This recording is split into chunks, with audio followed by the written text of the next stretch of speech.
Hola, muy buenas tardes a todos y bienvenidos a un nuevo programa del canal de Vicente Fuentes y de la web ufopolis.com. Hoy vamos a hablar del caso Iohannis, protagonizado por un pintor en 1947 que se encontró ante uno de los encuentros en la tercera fase más curiosos de la historia de la ufología. Y de hecho fue uno de los primeros encuentros en la tercera fase de la historia, porque ocurrió nada más y nada menos que 50 días después del mítico avistamiento de Kenneth Arnold sobre el monte Rainier en el estado de Washington, también en aquel año 1947. Vamos a coger nuestra máquina del tiempo y nos vamos a ir al día 14 de agosto de 1947 a las 9:15 de la mañana, de hecho las 9:14 de la mañana. Hay un pintor italiano que se llama Luigi Rapuzzi Iohannis. Es un pintor, bueno, pues que el hombre, su historia era más que curiosa, un hombre hecho a sí mismo, un auténtico artista, también era escritor. Y este hombre se encuentra haciendo alpinismo en Villasantina, una aldea de Carnia que está cerca de Raveo, en la Friuli, en Italia. Esto está cerca de la frontera con Yugoslavia.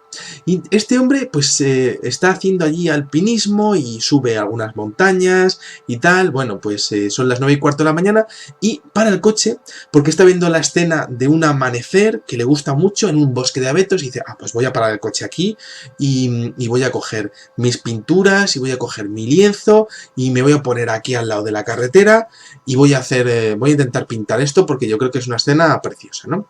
Entonces este hombre acaba de montar el caballete y está preparando los pinceles y los colores y tal, y de repente se fija en que en el prado que hay justo detrás del bosque de abetos hay un objeto volador no identificado que acaba como de aterrizar. Es un objeto lenticular de color rojo brillante y además está posado en el suelo. Ha sido muy rápido el aterrizaje y este hombre se sorprende. No sabe muy bien identificarlo, no estábamos todavía en la plena fiebre de los platillos volantes de los años 50 y bueno, este hombre como pintor que es se queda con muchos detalles, ¿no? Dice que este objeto tiene unos 10 metros de diámetro y está coronado por una antena telescópica junto a la cual, además de eso, se da cuenta de que en el suelo hay dos seres pequeños, como de 1 metro, y entonces dice, bueno, son niños, les voy a preguntar a ver qué es eso que hay ahí detrás, qué es ese disco que hay ahí detrás.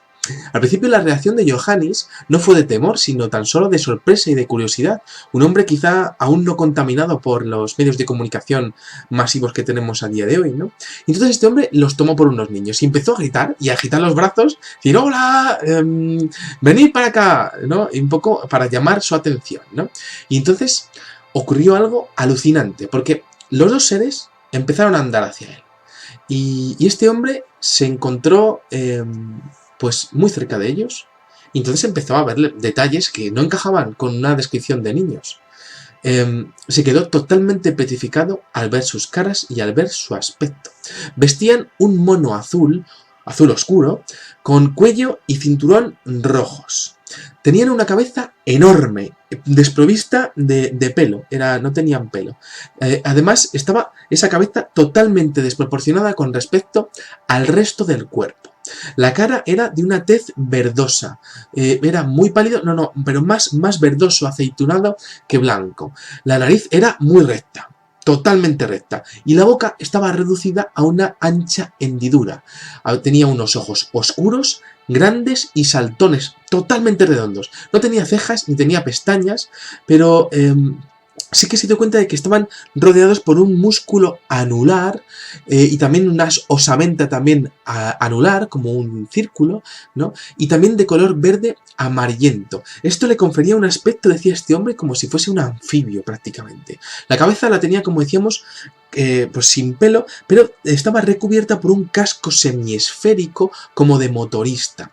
Las manos de estos seres eran verdosas y luego veremos un detalle increíble de las manos y de hecho tenía como una especie de collares o muñequeras en las muñecas y en los tobillos del mismo color que lo que tenía en el cinturón, que por cierto tenía como una pequeña cajita dentro del cinturón.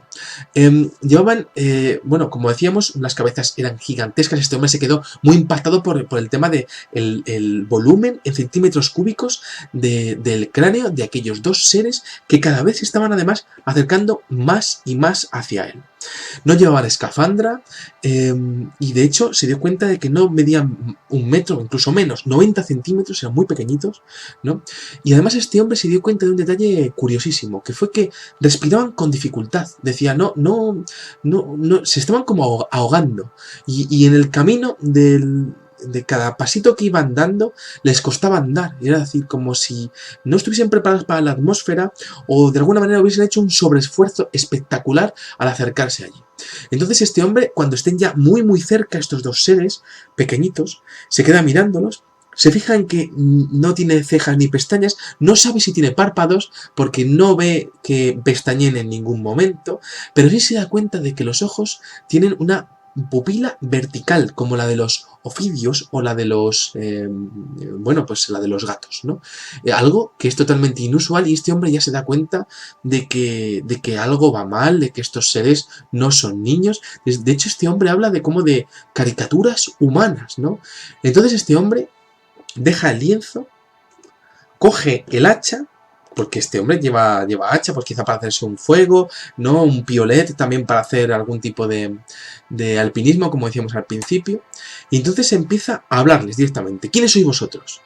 ¿Y quiénes sois? Porque está empezando a asustarse, ¿no? Porque cada vez, poco a poco, los seres se van acercando más y más. Y le dice, ¿quiénes sois vosotros?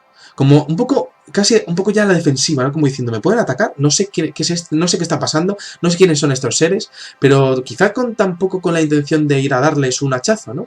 Pero empieza a decirles, ¿quiénes sois vosotros? ¿Qué estáis haciendo aquí? ¿No? ¿De dónde sois? ¿No? Y hace como muchos aspavientos con el hacha en la mano. Y esto, de alguna manera, es interpretado por esos dos seres como algo hostil, ¿no? Y entonces este hombre además está señalando con el hacha a ellos y está señalando también el disco, ¿no? Y entonces hay un momento en el que los dos hombrecillos se miran un momento, ¿no? Se giran hacia él y sacan de la parte central del cinturón una especie bueno, como una especie de varita, y a partir de la cual le enchufan con esa varita, sale una especie de rayo y una leve columna de humo, ¿no? O de vapor, y este hombre siente una conmoción impresionante, se cae al suelo el pobre hombre, ¿no? Se siente muy muy débil, apenas se puede mover, es incapaz de moverse, y de hecho dice que es como si le hubiesen dado una impresionante descarga eléctrica. Entonces uno de estos seres le arranca el hacha de la mano, ¿no? Estando ya en el suelo, ¿no? Y de hecho los dos seres se llevan su caballete, se llevan el caballete del lienzo donde estaba pintando, y en ese momento este hombre observa el pecho de los dos que están jadeando como si hubiesen sido, como los caballos de carreras cuando terminan de hacer una carrera, como los perros cuando han corrido muchísimo, ¿no? Pues están jadeando, es decir, no pueden prácticamente respirar estos dos seres, ¿no? Casi se están ahogando. Y de hecho, este hombre está con total parálisis y tiene que apelar a la máxima fuerza mental y física que ha tenido en toda su vida, y entonces consigue girar la cabeza, y en ese momento en el cual están quitándole el lienzo y el caballete, se da cuenta de que sus manos tienen 8 dedos, y de hecho los 8 dedos tienen pues lo que sería un pulgar oponible. Bueno, pues en este caso tienen 4 pulgares oponibles, algo que le llena de espanto y se da cuenta de que está ante unos seres totalmente extraordinarios. Este hombre se queda muy impresionado, observa cómo el objeto, bueno, pues los dos seres se llevan el caballete. De hecho se llegan a llevar más piezas de aluminio que tiene en su mochila, detalle interesantísimo, se llevan piezas de aluminio, incluso su piolet para hacer alpinismo.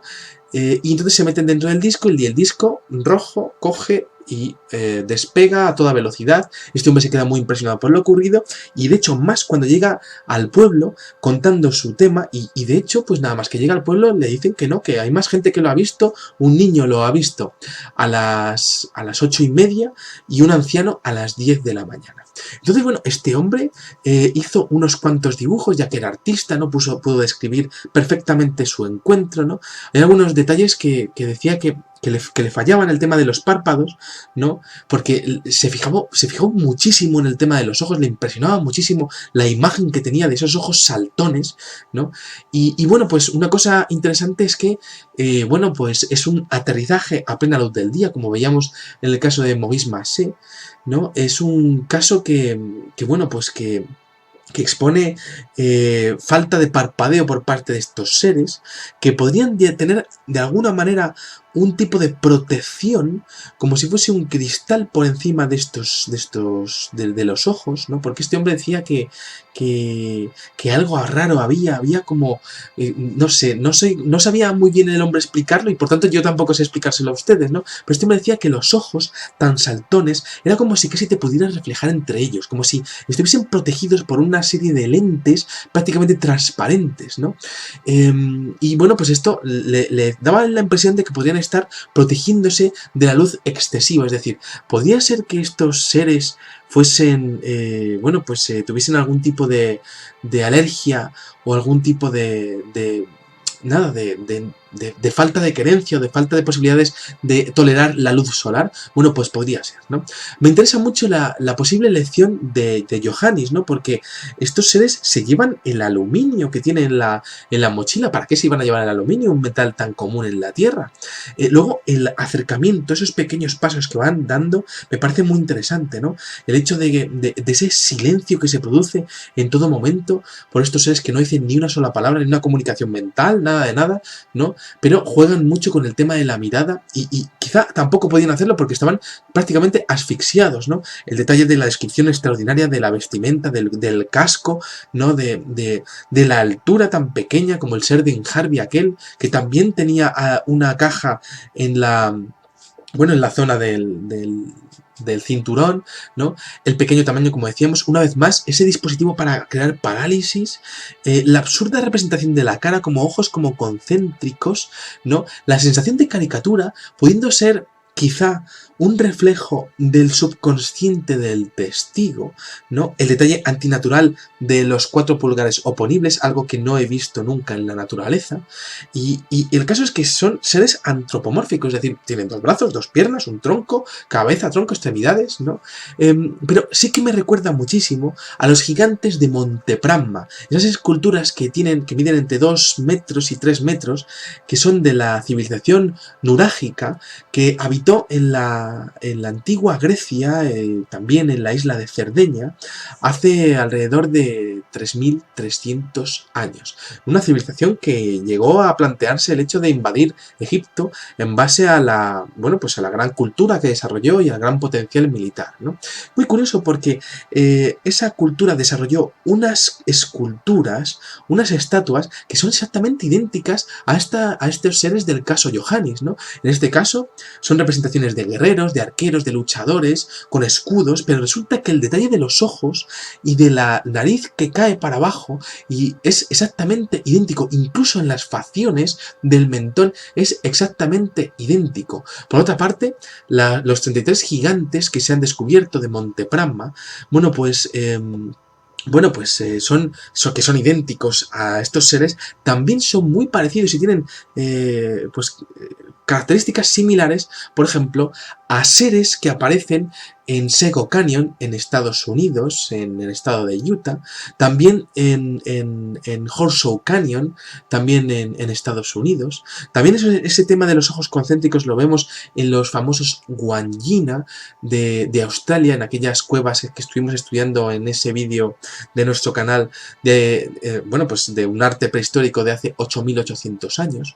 Unas estatuas que tenían los mismos ropajes que vemos en las culturas Hopi, en los dioses de las culturas Hopi de los Estados Unidos, ¿no?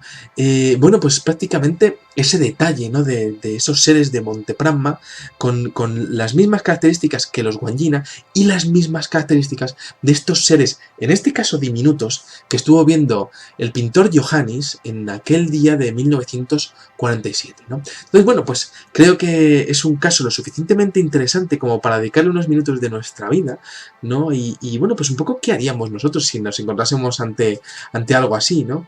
Seguramente, salir corriendo.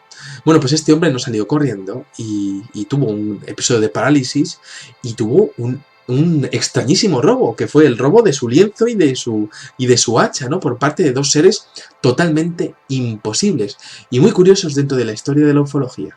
Nada más, espero que les haya gustado muchísimo este videoprograma y les espero en el siguiente. Muchas gracias y salud y suerte. Adiós.